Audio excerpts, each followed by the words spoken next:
कर दी। आज हम लोग चैप्टर नंबर 3 जो है हम लोग डिस्कस करने जा रहे हैं भारतीय संविधान का। और चैप्टर नंबर 3 जो है वो आपका संविधान की प्रमुख विशेषताएं, सेलिएंट फीचर ऑफ कॉन्स्टिट्यूशन को जो है हम लोग डिटेल में करेंगे कि हमारा जो संविधान है ऐसे कौन कौन से फीचर हैं जो इसमें जो आपके प्रेजेंट है उनको डिटेल में जो है हम लोग समझने का जो है प्रयास करेंगे इस चैप्टर में। तो सबसे पहले मैं बात करूंगा आपकी प्रस्तावना की, प्रियम्बल। प्रियम्बल या प्रस्तावना जो वर्ड है वो हमने अमेरिका से लिया हुआ है और संविधान बनाने का जो मकसद है उस चीज को जो आपका प्रस्तावना या प्रियम्बल में जो आपका डिस्कस किया है। दूसरे में हम लोग जो दूसरा आपका फीचर है संविधान का वो आपका सबसे लंबा संविधान, सबसे लंबा लिखित संविधान जो है इसको दुनिया का कहा जाता है। और जो रिटन कॉन्स्टिट्यूशन है इसको, इस कंसेप्ट को हमने जो आपका अमेरिका से लिया हुआ है। रिटन का जो कंसेप्ट है इसको हमने अमेरिका से लिया हुआ है। अमेरिका का जो संविधान है वो लिखित संविधान है, सारी चीजें जो आपकी वेल प्रूफ्ड है रिटन में। और यूके का जो संविधान है, इंग्लैंड का जो, ब्रिटेन का जो संविधान है वो आपका अनरिटन मींस अलिखित, इसलिए हमने रिटन कॉन्स्टिट्यूशन का जो कंसेप्ट लिया हुआ है वो आपका अमेरिका से लिया हुआ है।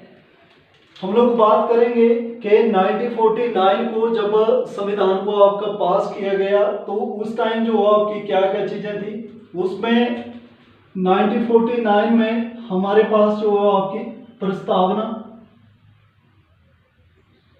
दूसरा हमारा 1949 में 395 जो है आर्टिकल थे, 22 जो है इसके भाग थे, पार्ट जिनको कहा जाता है, और अनुसूचियां स्केड्यूल जो थी वो 1949 में 8 थी।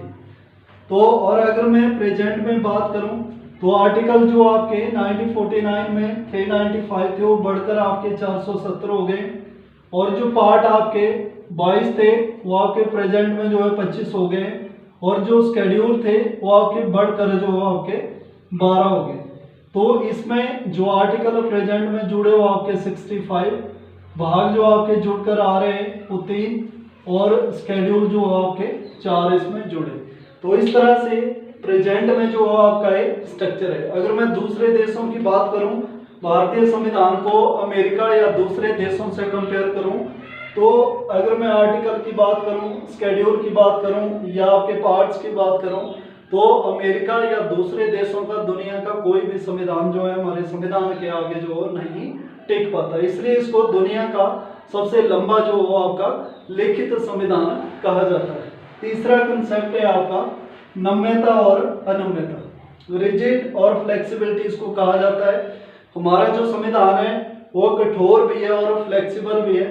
कठोर इसलिए कि अगर इसमें कठोर वो आपका संविधान होता है जिसमें आपको किसी भी लॉ को या किसी भी कानून को पास करने के लिए जो एक स्पेशल अमेंडमेंट जो लेके आना पड़ता है, जैसे आपका अमेरिका संविधान में। और फ्लेक्सिबल का मतलब होता है कि ऐसे कानून जिनको एक सभी की सहमति से जो आपका पार्लियामेंट में पास करा दिया जाता है, जिनको जो है स्पेशल अमेंडमेंट करने की जरूरत आपकी नहीं पड़ती, तो उसको हम लोग फ्लेक्सिबल या अनम्यता जो आपका संविधान कहते हैं।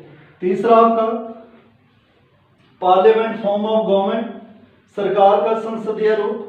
अब जैसे आप लोगों ने देखा होगा कि हमारे सेंटर में भी जो आपकी अलग से गवर्नमेंट होती है, स्टेट में जो अलग से गवर्नमेंट होती है, तो एक हमारा जो लोगों द्वारा चुनी हुई सरकार जो है वो आपकी सेंटर में भी और स्टेट में भी लोगों के द्वारा चुने हुए प्रतिनिधि ही जो आपके सरकार को रिप्रेजेंट करते हैं। तो सरकार का एक संसदीय रूप जो देखने को मिलता है हमारे संविधान की सबसे बड़ी जो है प्रमुखता है। उसके बाद हम लोग बात करेंगे मौलिक अधिकारों की। अगली जो हमारा फीचर है संविधान का, मौलिक अधिकार। शुरू में स्टार्टिंग में जब हमारा संविधान लागू हुआ था तो उस टाइम जो है हमारे पास 7 टोटल जो है हमारे मौलिक अधिकार, फंडामेंटल राइट थे। और प्रेजेंट में अगर मैं बात करूं तो प्रेजेंट में जो आपके 6 आपके मौलिक अधिकार हैं। मौलिक जो अधिकार हम लोगों ने लिए थे वो आपका यूएसए जो अमेरिकन संविधान से हमने लिए थे। और इसको पार्ट 3 12 से 35 आर्टिकल के बीच में जो हम आगे जाकर इसको पढ़ेंगे, इसको कवर करने की जो कोशिश की गई है 12 से 35 तक। और पार्ट 3 में जो है इसको कॉन्स्टिट्यूशन के डिस्क्राइब किया हुआ। अब सबसे पहले जो हमारा अधिकार है वो है समानता का अधिकार। राइट टू इक्वालिटी की जब हम बात करते हैं तो 14 से 18 तक जो है इसको डिस्क्राइब किया गया है आर्टिकल में। दूसरा हमारा स्वतंत्रता का अधिकार, right to freedom. Right to freedom में 19 से 22 तक जो है आपका स्वतंत्रता का अधिकार जो है उसको डिस्क्राइब किया हुआ है।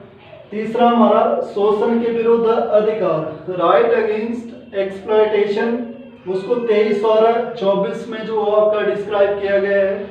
उसमें आपका बच्चों को 14 साल से कम के बच्चों को जो आपका काम में रखना वो भी कानूनी जुर्म है, और किसी से बिना पैसे के काम करवाना वो भी सारा जो है इसी अधिकार में आता है। आगे आपका धार्मिक स्वतंत्रता का अधिकार 25 से 28 तक आप किसी भी धर्म को जो है मान सकते हैं, मंदिर बना सकते हैं, मस्जिद बना सकते हैं।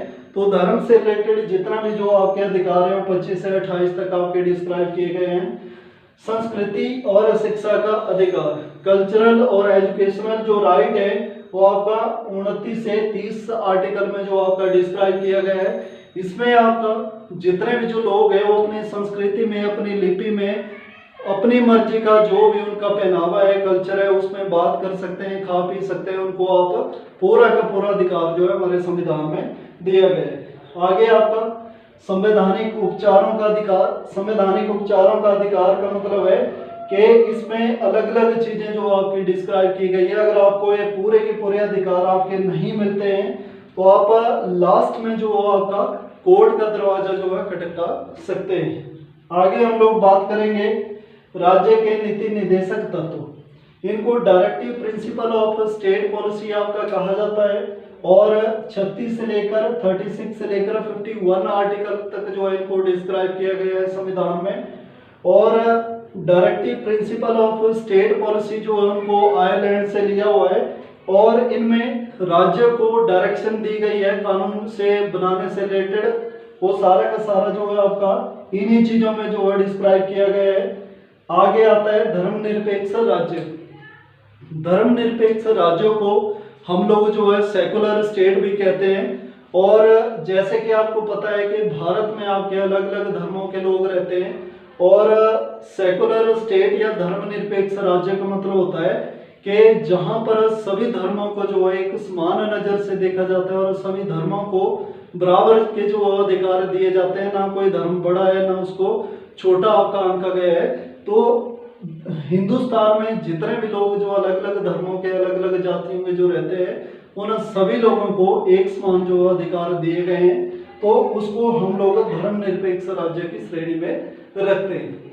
आगे हम लोग बात करेंगे सार्वभौमिक वयस्क अधिकार। इसको यूनिवर्सल एडल्ट फ्रेंचाइज बोलते हैं। और इस कॉन्सेप्ट में आप जब किसी जो एडल्ट होता है, जब 18 साल का हो जाता है, तो उसको वोट देने का अधिकार जो आपका हमारे संविधान के द्वारा जो दिया गया है। पहले जो अधिकार था आपका 1989 में 21 साल से पहले आपका 1989 तक जो 21 साल एज होती थी आपकी वोट डालने की, लेकिन इसको 1989 में 21 साल से घटाकर जो आपका 18 साल कर दिया गया है। ये हमारे संविधान की सबसे बड़ी जो आपकी एक हम लोग कह सकते हैं व्यवस्था है। और दूसरी जहां तक बात है यूनिवर्सल एडल्ट फ्रेंचाइज या वोट देने की, तो आपको जाति, सेक्स, लिंग आधार पर या आपको रंग रूप के आधार पर या किसी भी प्रकार से जो भी इलेक्शन में जो लोग खड़े होते हैं या जो भी आपको मतलब उस आपसे किसी भी प्रकार का जो आपसे भेदभाव नहीं कर सकते, आपको दबाव डालने की कोशिश नहीं कर सकते कि आप हमारे को ही वोट दीजिए। ये आपका सबसे बड़ा अधिकार है, आपकी मर्जी, आप जिस मर्जी को वोट दीजिए। आगे हम लोग बात करेंगे नंबर 9 में एकल नागरिकता। इसको सिंगल सिटीजनशिप कहते हैं। पार्ट 2 5 से 11 तक जो है इसको डिस्क्राइब किया गया है।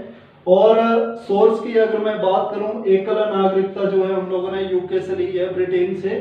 और एकल नागरिकता का मतलब क्या होता है कि आपकी पूरे राष्ट्र की जो आपकी एक नागरिकता की जो पहचान है वो सिर्फ सिंगल ही होगी है। जैसे एग्जांपल आपका आधार कार्ड चाहे आप किसी भी राज्य में रहो चाहे किसी भी जगह में रहो, पूरे देश की जो आपकी एक पहचान है वो सिर्फ सिंगल ही आधार कार्ड है। और यूएसए में जो चलती है, यूएसए में चलती है आपकी डबल सिटीजनशिप।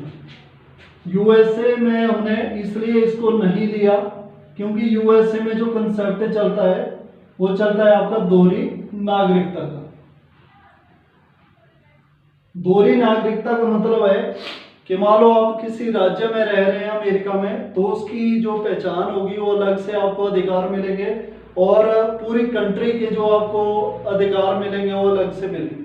तो अमेरिका में डबल जो है सिटीजनशिप चलती है, इसलिए हमने इस कंसेप्ट को वहां से नहीं लिया। आगे जो हमारा फीचर है आपातकालीन प्रावधान, इमरजेंसी प्रोविजन, ये बहुत इंपॉर्टेंट जो आपका कंसेप्ट है, एग्जाम में अक्सर जो है आपके क्वेश्चन पूछे जाते हैं। और सबसे पहले आता है आपका राष्ट्रीय आपातकाल, इसको नेशनल इमरजेंसी के नाम से भी जाना जाता है। आर्टिकल 352 में जो है इसको डिस्क्राइब किया गया है। और अगर मैं बात करूं तो आर्टिकल 352 में इसको 3 बार जो है अभी तक हिंदुस्तान में जो लागू किया जा चुका है। और राष्ट्रीय आपातकाल सिर्फ 3 वजहों से लगाया जाता है।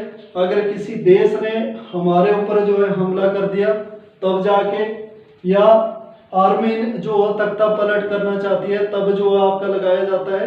और तीसरा जो है अगर हमारे देश के राजनीतिक हालात या इंटरनल डिस्टरबेंस की वजह से अगर हालात नहीं सामान्य है तो उस दिशा में जो हो आपका राष्ट्रीय आपातकाल या आर्टिकल 352 का जो हो आपका यूज किया जाता है।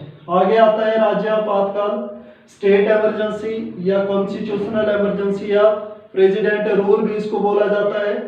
ये आर्टिकल 356 के तहत जो है इसको डिस्क्राइब किया गया है। और इसमें हम लोग अगर कोई भी राज्य सरकार वो संविधान के अकॉर्डिंग जो है काम नहीं कर रही है, या तो इसको आप पूरे राज्य में लागू कर सकते हैं या किसी एक पर्टिकुलर जगह पर जो हो आपका इसको लागू किया जा सकता है। तो आज तक लगभग आपका 100 से ज्यादा बार जो है इस आर्टिकल का 356 को जो है मिसयूज सरकारें कर चुकी है।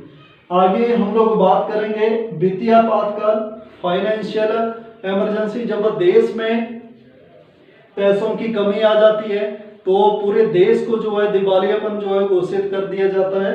और उस दिशा में हम लोग जो है धारा अनुच्छेद 360 का जो है हम लोग क्या करते हैं कि यूज करते हैं। लेकिन हिंदुस्तान में अभी तक जो है इस आर्टिकल का यूज आपका नहीं किया गया है। लास्ट जो हमारी विशेषता है संविधान की, स्वतंत्र न्यायपालिका एवं एकीकृत। हमारी जो न्यायपालिका है जैसे आपको पता है कि वो इंडिपेंडेंट है, उसके ऊपर किसी भी प्रकार का जो है कोई दबाव नहीं है।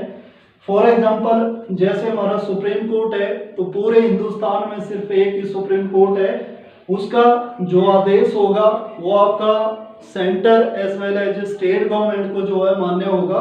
और कोर्ट ने जो एक बार आदेश दे दिया उसकी अवमानना जो है सरकारों के द्वारा या किसी भी आम नागरिक द्वारा जो नहीं की जाती। तो जो हमारी जुडिशियल सिस्टम है इसको हमने जो है आपका अमेरिका से लिया हुआ है, अमेरिका के संविधान से जो है हम लोगों ने जुडिशियल सिस्टम को लिया हुआ है। और दूसरा हमारी जो स्वतंत्र न्यायपालिका है इनके ऊपर किसी भी ना कोई राजनीतिक दबाव होता है और ना ही कोई एडमिनिस्ट्रेटिव दबाव होता है। सुप्रीम कोर्ट की जहां तक मैं बात करूं तो सुप्रीम कोर्ट जो है एक है वो दिल्ली में स्थित है। दूसरा हाई कोर्ट की बात करूं तो पूरे हिंदुस्तान में जो आपके एक स्टेट में एक हाई कोर्ट भी हो सकता है और एक हाई कोर्ट जो है एक से ज्यादा राज्यों के लिए भी आपका हो सकता है। तो पूरे हिंदुस्तान में सिर्फ 25 आपके हाई कोर्ट हैं। और उसके बाद आते हैं आपके डिस्ट्रिक्ट कोर्ट। हर डिस्ट्रिक्ट में एक एक डिस्ट्रिक्ट कोर्ट हो सकता है या एक डिस्ट्रिक्ट कोर्ट जो है एक से ज्यादा डिस्ट्रिक्टों को भी कंट्रोल आपका कर सकता है। और लास्ट में जो है आपका सबऑर्डिनेट कोर्ट होते हैं, वो डिस्ट्रिक्ट कोर्ट की ही एक ब्रांच होती है। जैसे मान लो एक पर्टिकुलर डिस्ट्रिक्ट है उसका डिस्ट्रिक्ट कोर्ट है, उसमें अलग अलग जगहों में जो उसकी ब्रांचेज होती है, तो that is called your subordinate court.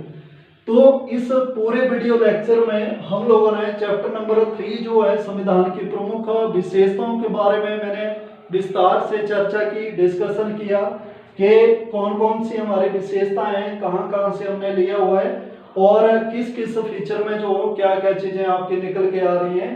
तो इन पूरी चीजों को जो है मैंने इस वीडियो के जरिए, इस लेक्चर के जरिए जो है समझाने का प्रयास किया है और आई होप कि ये लेक्चर आपको अच्छा लगा होगा और इन पूरी की पूरी चीजों को हम लोग संविधान की विशेषताओं के रूप में जो आपके देखते हैं। Thank you.